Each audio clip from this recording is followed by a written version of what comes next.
நம்முடைய பிதாவாகிய தேவனாலும் குமாரனாகிய இயேசு கிறிஸ்துவினாலும் உங்களுக்கு கிருபையும் சமாதானமும் பெருகுவதாக. ஞாயிறு காலை ஆராதனையிலே நாங்கள் உங்களை சந்திப்பதை மிக்க மகிழ்ச்சி அடைகிறோம். எங்களோடு கூட சேர்ந்து இந்த ஆராதனை நீங்களும் ஆராதிக்கும்படியாக நாங்கள் கேட்டுக்கொள்கிறோம். தேவன் தாமே நம்மை ஆசீர்வதிப்பாராக. இப்பொழுதுமாக நாம் ஜெபம் செய்து இந்த ஆராதனையை நாம் ஆரம்பிக்கலாம். பரிசுத்தமுள்ள பிதாவே, உம்முடைய குமாரனாகிய இயேசு கிறிஸ்துவின் நாமத்தில் இந்த காலவேளையிலும் உம்முடைய சமூகத்தில் நாங்கள் வருகிறோம்.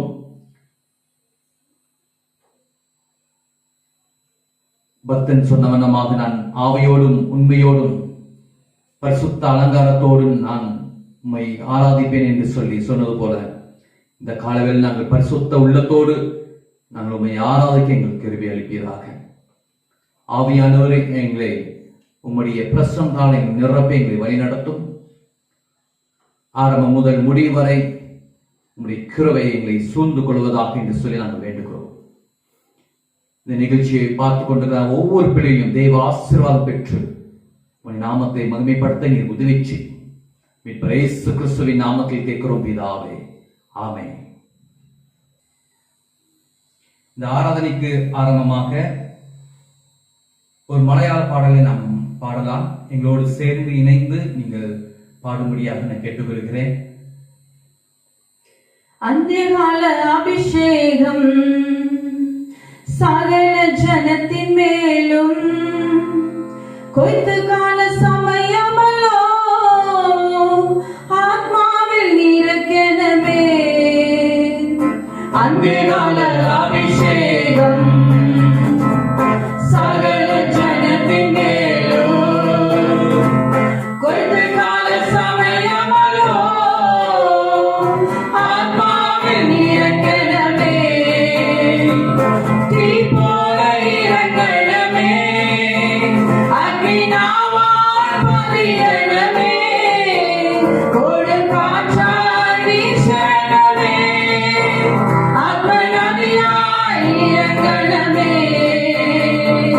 தீ போல இறங்கணுமே, அக்னிநாவால் பதியணுமே, கொடுங்காற்றால் வீசணுமே, அக்னிநதியாய் ஒழுகணுமே.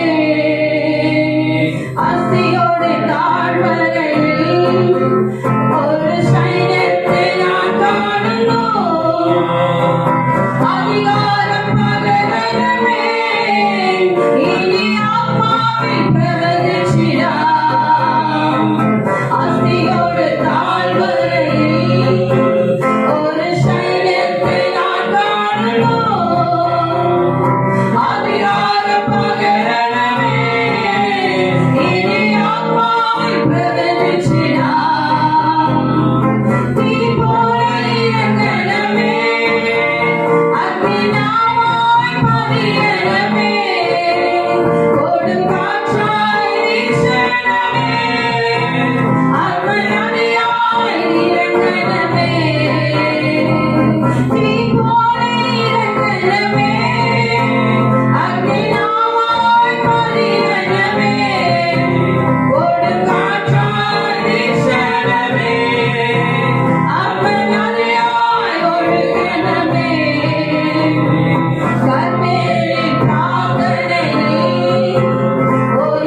இந்த காலை வேளையிலே நாம் ஆராதனைக்கு நேராக நாம் போவோம். கர்த்தர் செய்த எல்லா சகல உபகாரங்களுக்காக, அவர் செய்த எல்லா நன்மைகளுக்காக நம் நன்றி இருதயத்தோடு அவரை நாம் துதிக்க போகிறோம். சங்கீதக்காரன் தாவீது சொல்லுகிறான், கர்த்தரை நான் எக்காலத்திலும் ஸ்தோத்திரிப்பேன், அவர் துதி எப்பொழுதும் என் வாயில் இருக்கும் என்று. கர்த்தர் செய்த எல்லா உபகாரங்களுக்காக நாம் நன்றி செலுத்துவோமா? இந்த காலவேளையில நம்மளை உண்டாக்கி உருவாக்கி நம்மளை வழிநடத்துகிற தேவன், நம்மை படைத்த தேவன், தம்முடைய சித்தத்துக்கென்று நம்மளை உருவாக்கி இந்த பூமியில நம்மளை வாழ வைக்கிற தேவன், அவரை நோக்கி இந்த காலவேளையில அவருடைய நாமத்தை நாம் உயர்த்துவோம், நல்ல நாமத்தை நாம் உயர்த்துவோம். நீங்கள் யாவரும் எங்களோடு இணைந்து ஆராதிக்கும்படியா கேட்டுக்கொள்கிறேன். இந்த பாடலை பாடும்போது தேவனுடைய பிரசனத்துக்குள்ளாக நாம் போவோம். தேவன் நம்மளை வழி நடத்துவார். Hallelujah. Hallelujah. Hallelujah.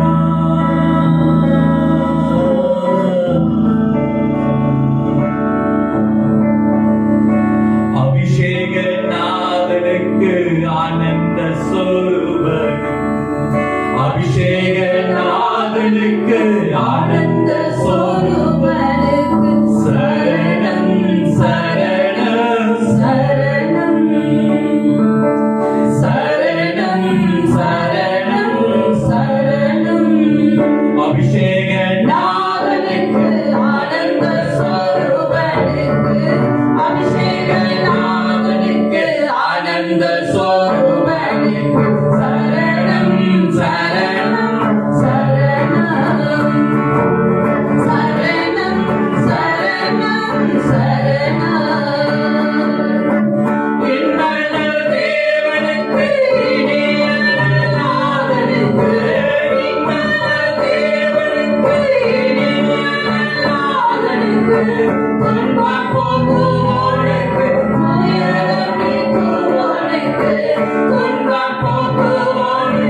கொடுக்கும்.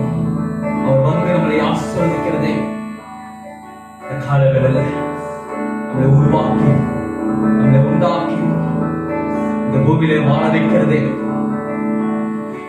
நம்முடைய தேவைகள் எல்லாவற்றையும் அவர் சந்தித்து நம்மளை மேன்மைப்படுத்துகிறதே. நம்முடைய குறைகள் எல்லாவற்றையும் நிவர்த்திச்சு நம்மை ஆசீர்வதித்து பார்க்கிற தேவனாக இருக்கிறார். பிரியமானவர்களே, ஒருவேளை நம்மை நாமே சோர்ந்து போய் பலவிதமான கலக்கத்தோடு மன போராட்டத்தோடு நாம் காணப்படலாம். அவர் சொல்லுகிறார், யாக்கோபின் சிறு பூச்சியே, ஒன்றுக்கும் கலங்க வேண்டாம். நான் உன்னை பேர் சொல்லி அழைத்து உன்னை ஆசீர்வதித்து உன்னை வழிநடத்துகிறதே நானே. உனக்கு முன்பாக போய் கோணானவைகளை செவையாக்கி பிரச்சனைகளுக்கெல்லாம் நான் தீர்வு தந்து நான் உன்னை நடத்துவேன் என்று சொல்லி வாக்குப்பட்டிருக்கிறார். அந்த காலவேளையில எத்தனை பேரை விசுவாசிக்கிறீங்க? கர்த்தர் நமக்கு நல்லவராக இருக்கிறார். நம்மை விசுவாசிக்கிறவர்களுக்கு அவர் கேடகமாக இருக்கிறார். அவர் நமக்கு பலனாக, அரணாக, கோட்டையாக, துருகமாக இருக்கிறார். பிரியமானவர்களே, அவர் நோக்கி நாம் கூப்பிடும்போது நமக்கு பதிலை தந்து நம்மை வழிநடத்துகிறது. ஓ ஹalleluya.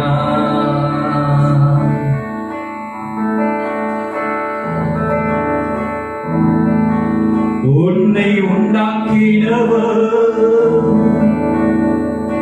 உன்னை சிருஷ்டித்தவர்,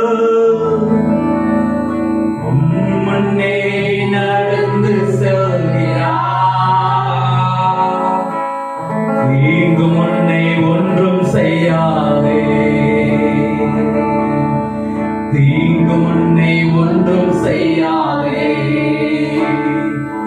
உன்னை உண்டாக்கினவர், உன்னை சிருஷ்டித்தவர், முன்னே நடந்து செல்கிறார். தீங்கு உன்னை ஒன்றும் செய்யாதே, தீங்கு உன்னை ஒன்றும் செய்யாதே. யாக்கோபென்னும் சிறு பூச்சியே, நீ ஒன்றுக்கும் கலங்கி விடாதே. இஸ்ரவேலின் சிறு கோலமே, நீ எதற்கும் பயந்து விடாதே. யாக்கோபென்னும் சிறு பூச்சியே, நீ ஒன்றுக்கும் கலங்கி விடாதே.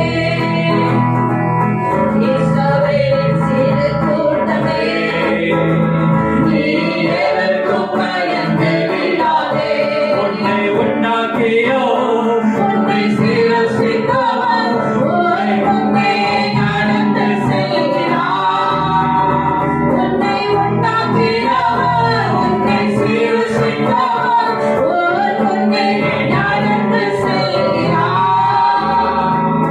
தீங்கு உன்னை ஒன்றும் செய்யாதே,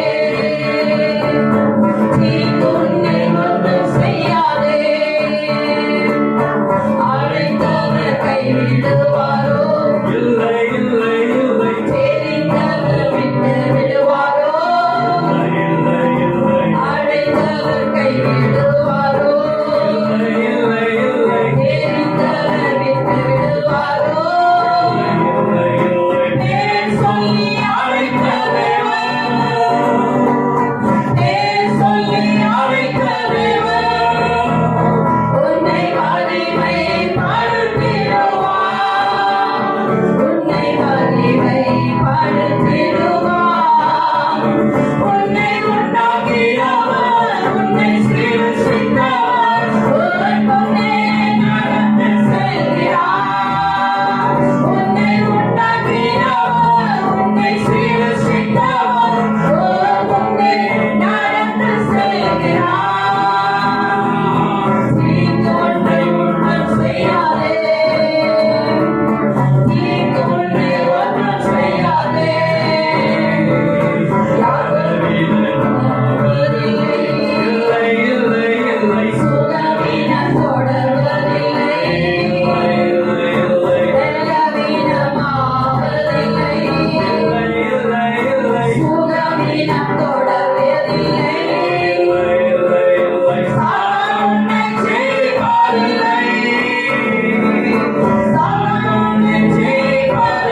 காலவேளையில ஆண்டவரே, இந்த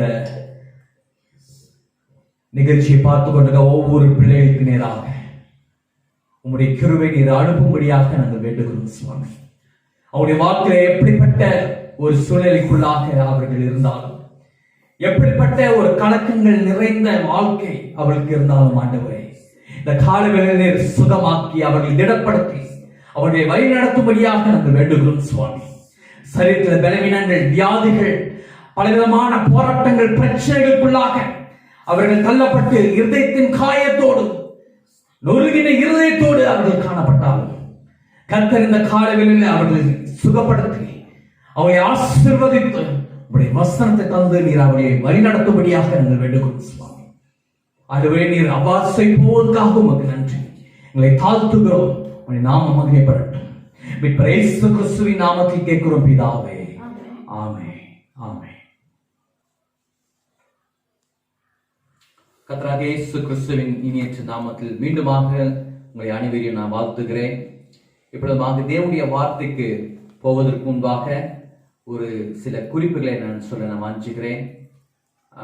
தேசத்திலே இதுவரைக்கும் தேவன் நம்முடைய ஜெபங்கள் எல்லாவற்றையும் கேட்டு பதிலளித்து இந்த கொள்ள நோயை குறைய செய்திருக்கிறார். ஆகவே நாமும் அரசாங்கத்தினுடைய சட்டத்திட்டங்களுக்கு நாம் கீழ்ப்படிந்து சமூக இடைவெளியை நாம் கடைபிடிப்போம். அவ்வப்போது கரங்களை சுத்தம் செய்து நீங்கள் மாஸ்க் போட்டுக்கும்படியாக நான் கேட்டுக்கொள்கிறேன். தேவன் தொடர்ந்து சீக்கிரமாக இந்த கொள்ள நோயை தேசத்தை விட்டு அகற்றி போட அவர் வல்லமையுள்ள தேவனாக இருக்கிறார். நம் அவனுடைய வார்த்தைக்கு நேராக நாம் போவோம். இந்த வேளையில நாம் எரேமியா எழுதின தீர்க்கதரிசன புஸ்தகம் 12வது அதிகாரம் 5வது வசனத்தை நாம் வாசிக்க கேட்போம். நீ காலாட்களோட ஓடும்போதே உன்னை இழைக்கப்படினார்கள், ஆனால் குதிரைகளோட எப்படி சேர்ந்து ஓடுவாய்? சமாதானமுள்ள தேசத்திலேயே நீ அடைக்கலம் தேடினால் யோர்தான் பிரவாகித்து வரும்போது நீ என்ன செய்வாய்? இங்க பார்க்கிறோம், கடந்த வாரத்திலே நாம் ஓட்டத்தை குறித்து நாம் பார்த்தோம். இந்த வாரத்திலே நாம் பார்க்கக்கூடிய இதே அதிகாரத்தின் 2வது பாகமாக சமாதானத்தை குறித்து நாம் பார்க்கிறோம். அதாவது இஸ்ரவேல் ஜனங்கள் சுதந்திரமாக கொடுத்த அந்த தேசத்தில் அவர்களை சமாதானமாக வாழ தேவன் அவர்களை வைத்தார். ஆனால் அவர்களால் சமாதானமாக வாழ முடியவில்லை. காரணம், அந்த சுதந்திரத்தை அவர்கள் பாழாய் ஆக்கிவிட்டார்கள். தேவன் கொடுத்த அந்த சுதந்திரத்தை அவர்கள் வாழ முடியாதபடிக்கு நரகலான விக்கிரகங்களுக்கும்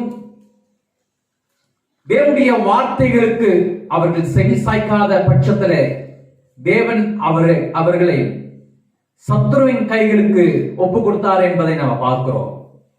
ஆகவே சமாதானமாக வாழ வேண்டிய அந்த தேசத்தில் இஸ்ரவேல் ஜனங்கள் சமாதானம் இல்லாதவர்களாய் அவர்கள் வாழ்ந்தார்கள் என்று சொல்லி நாம் இந்த வசனத்துல நம்ம பார்க்கிறோம். இந்த கடைசி நாட்களிலே நாமும் கூட நம்முடைய வாழ்க்கையிலே சமாதானம் தோடு நாம் வாழ வேண்டிய நாம் சமாதானம் இல்லாதவர்களாய், சமாதானம் அற்று போன சூழ்நிலையிலே நாம் தள்ளப்பட்டிருக்கிறோம். பாரம் சுமந்து கலக்கம் நிறைந்து பலவிதமான இன்னல்கள், பலவிதமான சூழ்நிலை நிமித்தமாக நாம் தள்ளப்பட்டு தேவனுடைய வார்த்தைக்கு நாம் கீழ்ப்படியாமல் போகும் பொழுது தேவ சமாதானம் நம்மை விட்டு அகன்று போகிறது. பிரியமானவர்களே, நம்முடைய கிரியைகள் நிமித்தமாக நாம் சமாதானத்தை இழக்கிறோம். எவ்வளவு ஜெபித்தாலும் உபவாசித்தாலும் இந்த சமாதானம் ஏன் நாம் பெற்றுக்கொள்ள முடியவில்லை? காரணம், நம்முடைய கிரியைகள் மாறும் பொழுது, நம்முடைய எண்ணங்கள் மாறும் பொழுது, நம்முடைய வார்த்தைகள் மாறும் பொழுது சமாதானம் நம்மை விட்டு அகன்று போகிறது. இங்க பார்க்கிறோம், எவ்வளவுதான் நாம் ஜெபம் செய்தாலும், எவ்வளவுதான் நாம் உபவாசித்து தேவனுடைய சமூகத்துல காத்திருந்தாலும் அந்த வெறுமை நம்மை விட்டு போகாமல் இப்படியாக காணப்படுகிறது. வேதம் சொல்கிறது கிரியை இல்லாத விசுவாசம் செத்தது என்று நாம் பார்க்கிறோம். நான் ஆண்டவரை விசுவாசிக்கிறேன், வசனத்தை விசுவாசிக்கிறேன் என்று சொல்லி அதை கிரியை இல்லாமல் நம்முடைய உதட்டு அளவிலே நாம் இருப்போம் என்று சொன்னால் நிச்சயமாகவே அந்த சமாதானத்தை பெற்றுக்கொள்ள முடியாது. இந்த காலகட்டங்களிலே இந்த கொடிய காலத்திலே நாம் வந்திருக்கிறோம். இதுவரைக்கும் நாம் சமாதானமாக வாழ வேண்டிய நாம் கலக்கத்தோடு மன போராட்டத்தோடு வாழ்ந்து கொண்டிருக்கிறோம். ஆனால் இனி வர காலங்களிலே நாம் எப்படி வாழ்கிறோம், எப்படி வாழ்வோம் என்கிறான ஒரு நிச்சயம் அற்றவர்களாய் நாம் காணப்படுகிறோம். பிரியமானவர்களே, நாம் அடைய வேண்டிய அந்த சுதந்திரத்தை நம்மை நாமே கெடுத்து அடைக்கலத்தை நாடி இந்த கடைசி நாட்களில் அப்படியாக நாம் அங்கும் இங்குமாக அலைந்து திரிந்து கொண்டிருக்கிறோம். இந்த வேதத்தின் ஆதாரமாக 3 காரியங்களை குறித்து உங்க மத்தியில் நான் பகிர்ந்து கொள்ள நான் வாஞ்சிக்கிறேன். நான் அதிகமாக நான் பேச விரும்பல, சுருக்கமாக தேவனுடைய வார்த்தையை பகிர்ந்து கொண்டு இந்த வசனத்தை நான் முடிக்க நான் வாஞ்சிக்கிறேன். 3 முக்கியமான காரியம். 1, ஒரு வேத பகுதியை நாம் வாசிக்க கேட்போம். கொலோசியர் 3வது அதிகாரம் 15வது வசனத்தை யாராவது ஒருவர் எடுத்து வாசிப்போம். தேவ சமாதானம் உங்கள் இருதயங்களில் ஆளக்கடவது, இதற்கென்றே நீங்கள் ஒரே சரீரமாக அழைக்கப்பட்டீர்கள், நன்றி அறிதல் உள்ளவர்களுமாய் இருக்கிறீர்கள்.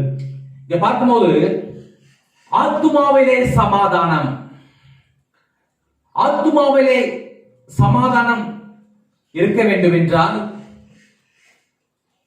ஆத்துமாவிலே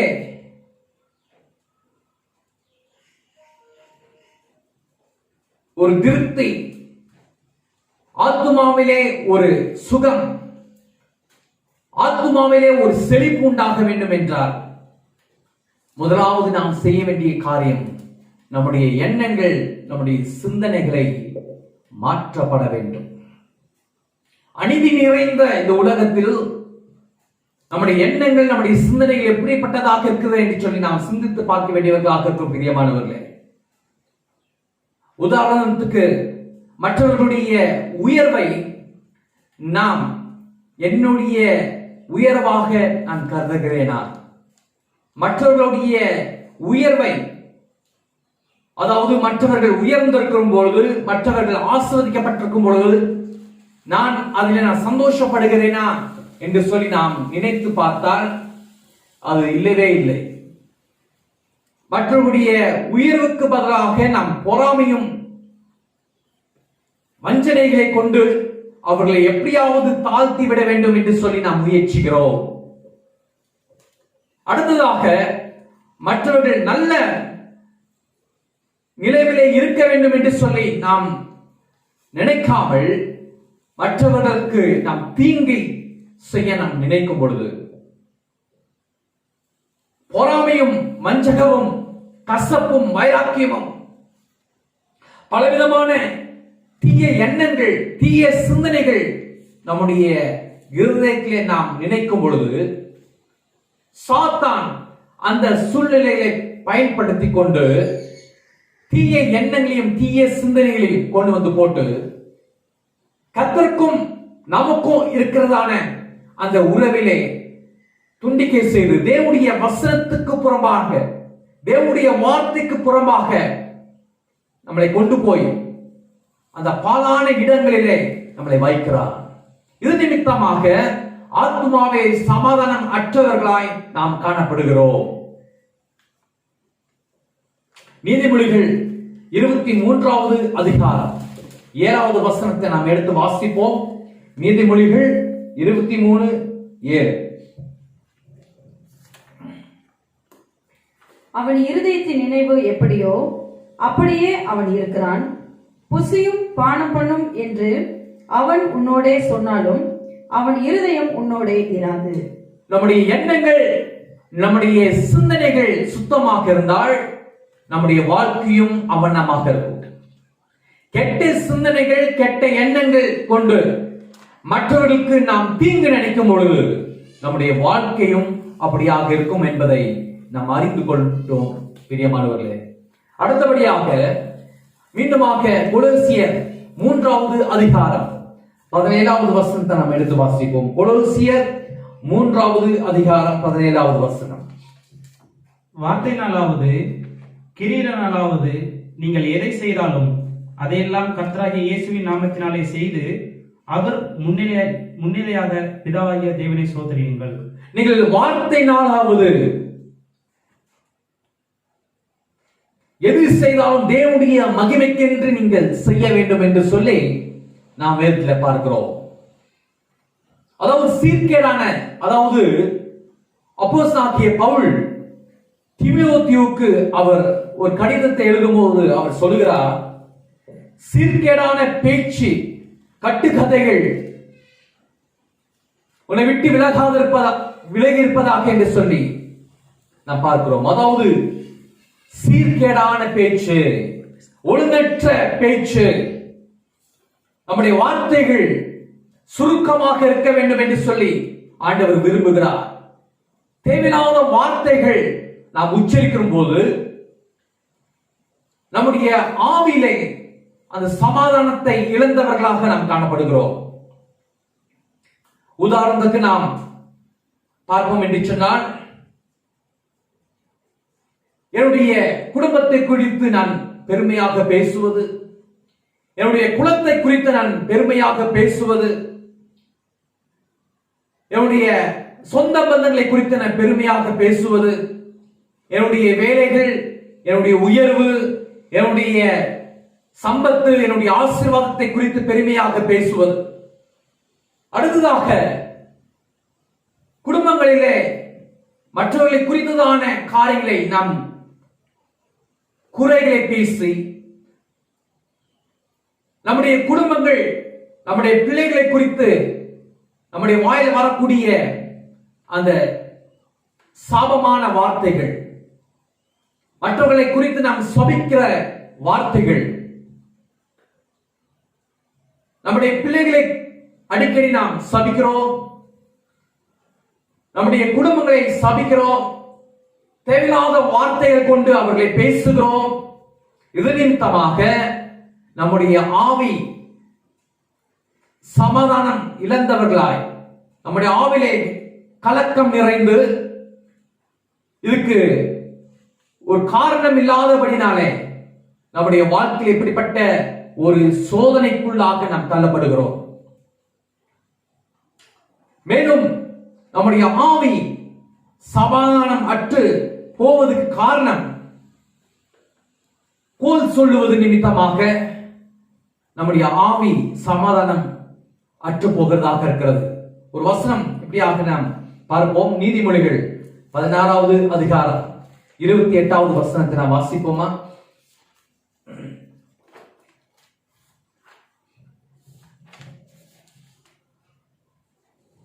மாறுபாடுள்ளவன் சண்டையை கிளப்பி விடுகிறான், கோல் சொல்லுகிறவன் பிராண சிநேகிதரையும் பிரித்து விடுகிறான். கோல் சொல்லும்போது பிராண சிநேகிதனையும் என்ன செய்யறானா? பிரித்து விடுகிறான். கோல் சொல்லுவது நிமித்தமாக மற்றவங்களுக்கும் நமக்கு இருக்கக்கூடிய அந்த உறவுகளை நாம் துண்டிக்க செய்கிறோம். கோல் சொல்லுவது நிமித்தமாக நம்முடைய ஆவியும் கலங்கி போகிறது. இது நிமித்தமாக வாழ்க்கையில பலவிதமான துன்பத்துக்குள்ளாக நாம் தள்ளப்படுகிறோம். மூன்றாவதாக கடைசியாக நாம் பார்க்க போகிற ஒரு காரியம், கொலோசியர் 3வது அதிகாரம் 17வது வசனத்தை மீண்டுமாக நாம் வாசிப்போம். கொலோசியர் 3:17. வார்த்தையினாலாவது கிரியினாலாவது நீங்கள் எதை செய்தாலும் அதையெல்லாம் கர்த்தராகிய இயேசுவின் நாமத்தினாலே செய்து அவர் முன்னிலையாய் பிதாவாகிய தேவனை சோதரியுங்கள். நீங்கள் கிரியினாலாவது எதை செய்தாலும் அவருடைய நாமத்திற்கே செய்து. அப்ப கிரிகள் நிமித்தமாக ஆண்டவருடைய நாமத்தை நாம் மகிமைப்படுத்துகிறோமா என்று சொல்லி நாம் நிதானித்து பார்க்க வேண்டியவர்களாக இருக்கிறோம். பிரியமானவர்களே, இந்த நாட்களிலே நம்முடைய பாரம்பரியத்தை குறித்து நாம் அதிகமாக செயல்படுகிறோம். நம்முடைய பாரம்பரியத்தை குறித்து நம்ம பேசுகிறோம். பெருமையான பேச்சுகளை நம்ம பேசுகிறோம். இன்றைக்கு அநேக கிறிஸ்தவர்கள், பாரம்பரியமாக இருக்கிற கிறிஸ்தவர்கள்,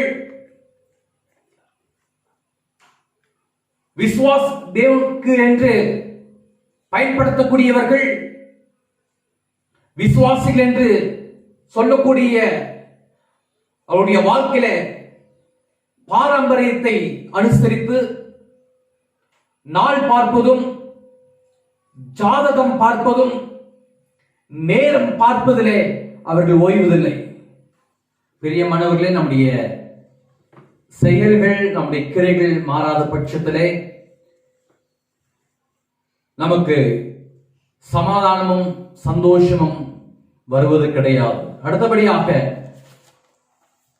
வட்டிக்கு பணம் வாங்குவது, அநியாயமாய் சம்பாதிப்பது, லஞ்சம் கொடுப்பது, லஞ்சம் வாங்குவது, மற்றவர்களை கீழே தள்ளி நான் மேலே வர வேண்டும் என்கிறான இப்படிப்பட்ட செயல்கள் நம்முடைய சரீரங்களிலே செய்யும் பொழுது நிச்சயமாகவே நாம் சமாதானத்தை இழந்தவர்களாக காணப்படுகிறோம். இப்படிப்பட்ட காரியங்கள் செய்துவிட்டு நாம் தேவ சமூகத்தில் எவ்வளவுதான் நாம் ஜெபித்தாலும்,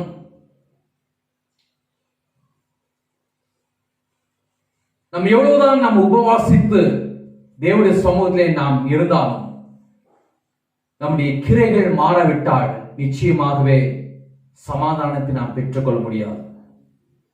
நீதிமொழிகள் 28வது அதிகாரம் 9வது வசனத்தை நாம் வாசிக்க கேட்போம்.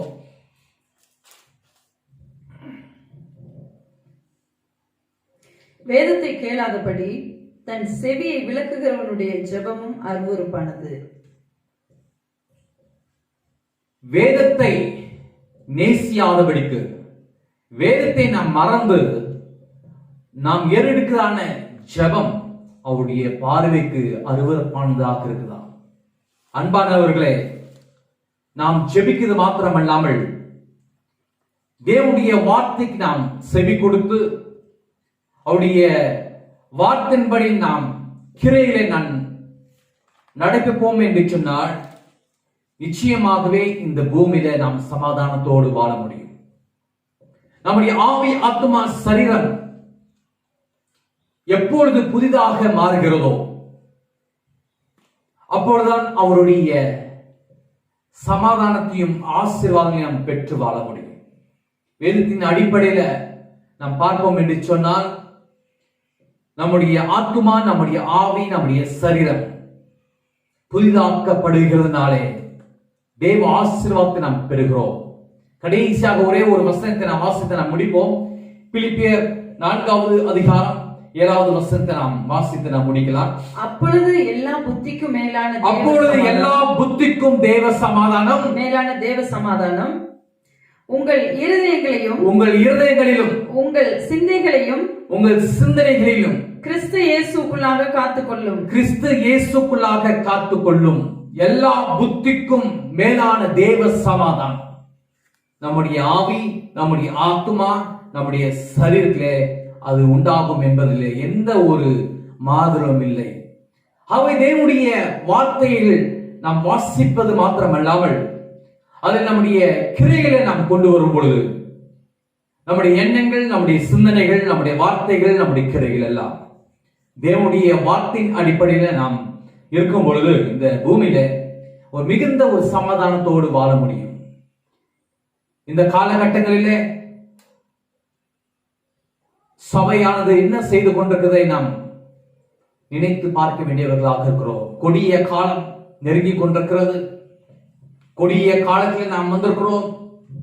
ஆகவே சமாதானத்துக்காக நாம் அங்குமிங்குமாக நாடி தேடாதபடிக்கு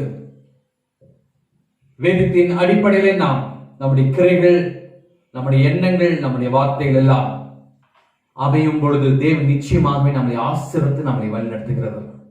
அவை தொடர்ந்து தேவனுடைய வார்த்தைக்கு கீழ்ப்படிந்து அவருடைய வார்த்தைக்கு நாம் செவி சாய்ப்போம். தேவன் தாமே இந்த வார்த்தை கொண்டு நம்மை ஆசீர்வதிப்பாராக. ஆமென். எப்பொழுதாக நாம் ஜெபம் செய்வோம். அன்புள்ள பிதாவே, மீண்டுமாக உம்முடைய குமாரனாகிய இயேசு கிறிஸ்துவின் நாமத்தில் நாங்கள் வருகிறோம். உம்முடைய வார்த்தைகள் நாங்கள் கேட்டிருக்கிறோம். ஆண்டவரே, உம்முடைய வார்த்தைகள் எங்களுடைய வாழ்க்கையில ஒவ்வொரு சூழலிலும் அதுக்கு நாங்கள் கீழ்ப்படிந்து நடக்க எங்களுக்கு உதவி செய்யும். எங்களுடைய ஆவி ஆத்மா சரீரங்களிலே நாங்கள் புதிதாக்கப்பட்டவர்களாய் நாங்கள் வாழ எங்களுக்கு கிருபை அளிப்பீராக. மீட்பர் இயேசு கிறிஸ்துவின் நாமத்தில் கேட்கிறோம் பிதாவே. ஆமென்.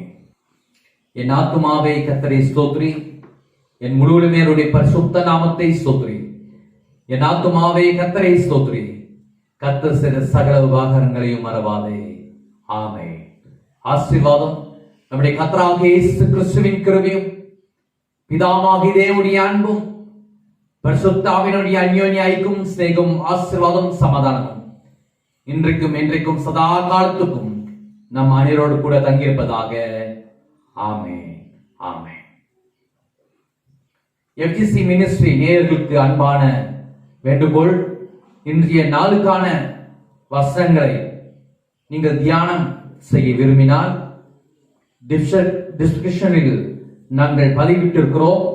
நீங்கள் அதனை பார்த்து பயனடைமாறு கேட்டுக்கொள்கிறேன். தேவன் தாமே நம்மை ஆசீர்வதிப்பாராக. ஆமென். மேலும் இது போன்ற நிகழ்ச்சிகளை நீங்கள் பார்க்க விரும்பினால் எஃப்ஜிசி மினிஸ்ட்ரிக்கு நீங்கள் சப்ஸ்கிரைப் செய்து பெல் பட்டனை அழுத்திக் கொள்ளுங்கள். ஆல் பட்டனையும் கிளிக் செய்து கொள்ளுங்கள். அப்பொழுது நாங்கள் வெளியிடுகிறதான ஒவ்வொரு நிகழ்ச்சிகளும் உங்களால் பார்க்க முடியும் என்பதை நாங்கள் கேட்டுக்கொள்கிறோம். தேவன் தாமே உங்களை அனைவரையும் ஆசீர்வதிப்பாராக. ஆமென்.